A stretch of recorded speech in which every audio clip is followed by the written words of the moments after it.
Okay, Assalamualaikum semua. Okay, berkaitan tadi kan Maya kata ada yang down kan.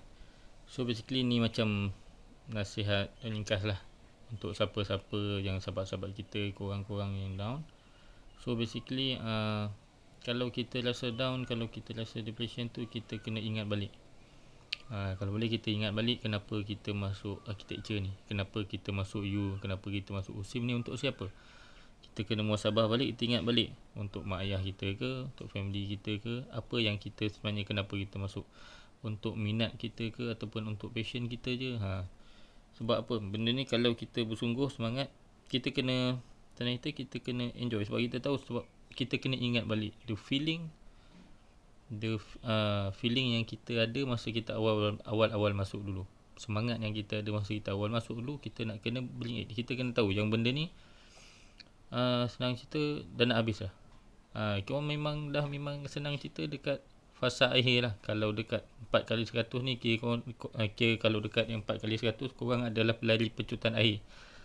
Okay, kita kena ingat balik muhasabah. Lepas tu kalau anda kata untuk yang, sebab saya tahu ada yang PM saya, ada yang tak reti, takut nak buat sebab benda-benda baru kan. Okay, kita kena tahu dia benda ni, skill ni, kita jangan takut, sebab skill ni adalah something yang sebenarnya senang cerita tak ada siapa pun pandai. Tak ada siapa pun yang mula dengan pandai. Semua orang start belajar. Semua orang start daripada tak tahu, tapi dia keep on buat. Kan? Dia senang cerita, walaupun dia gagal 10 kali, dia bangkit balik 11 kali. Sebab apa? Dia nak sukses lah. Dia nak succeed lah benda tu. Dia nak berjaya buat benda tu. Okay. Senang cerita kalau semandangkan korang USIM, so saya bagi satu analogi. Masa senang cerita, kita punya idola semua orang lah kan, Nabi Muhammad SAW. Ingat balik macam mana zaman baginda berdakwah lah. Senang cerita, dia berdakwah tu bukan sesuatu yang mudah. Dia berdakwah satu yang sangat susah. Kalau kita nak compare dengan diri kita ni senang cerita sangat kecil. Dia buat tapi orang paling dekat dengan dia tak nak ikut dia. Walaupun support dia macam-macam, tapi still masa hembus nafas terakhir tak ikut. Dia punya pakcik kan, Abi Talib.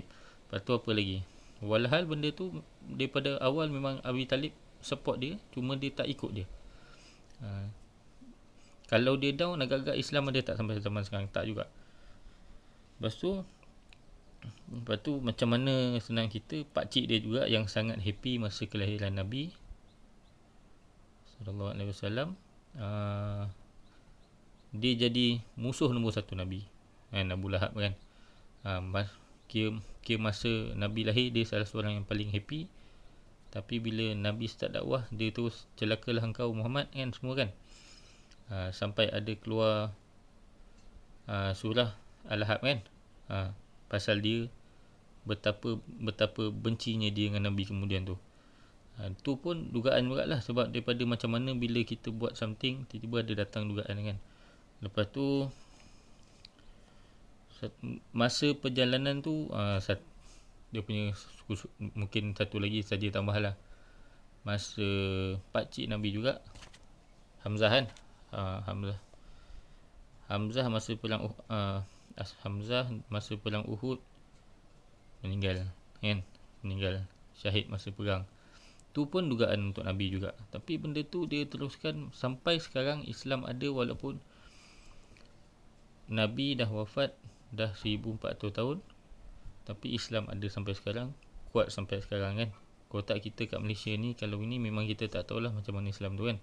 So kita ambil saja, saya ambil analogi tu sebab yang tu analogi yang senang cerita, yang sebenarnya kalau kita apa-apa bidang pun tak ada dugaan yang lagi kuat daripada dugaan Nabi dan umat Islam zaman dulu. Okay, lepas tu kita kena ingat balik lah, yang kita kena tahu yang ni sebenarnya memang dah fasa akhir. Okay, kita dah memang dah fasa akhir, yang mana tinggal benda ni kita nak buat satu pecutan akhir je. Kita tinggal nak buat satu pecutan akhir, yang mana benda ni tinggal 3 bulan.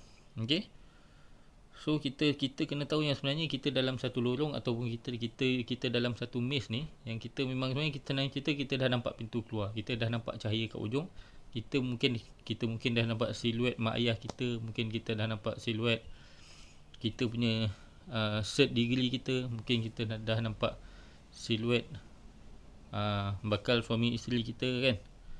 So benda tu yang mungkin kita sikit lagi, kita tinggal benda ni kita nak tempuh, dan insyaAllah kita kena tabahkan hati sikit. InsyaAllah 3 bulan je, 3 bulan untuk kita habiskan architecture ni, 3 ke 4 bulan InsyaAllah kita bersungguh. So sebab apa, benda ni dia naik turun ni benda yang biasa, cuma kita kuat ataupun tak kuat dia. Tapi kuat tu apa, semua adalah senang cerita anugerah Allah lah. So kalau kita rasa stres apa, kita mandi, kita ambil semayang, kita pergi sembang sekejap dengan mak ayah kita kan. Kita tanya, betul kita tanya lecturer. Kalau dengan group saya, tanyalah saya. Kita tanya kawan-kawan lain, tanya pendapat, buat video call ke apa, tak ada masalah. Kita cerita, jangan simpan seorang. Sebab apa, benda ni senang cerita, apa benda yang kita lalui sebenarnya orang lain dah lalui. So yang tu je lah kot. Okay, all the best. Sikit lagi. Assalamualaikum.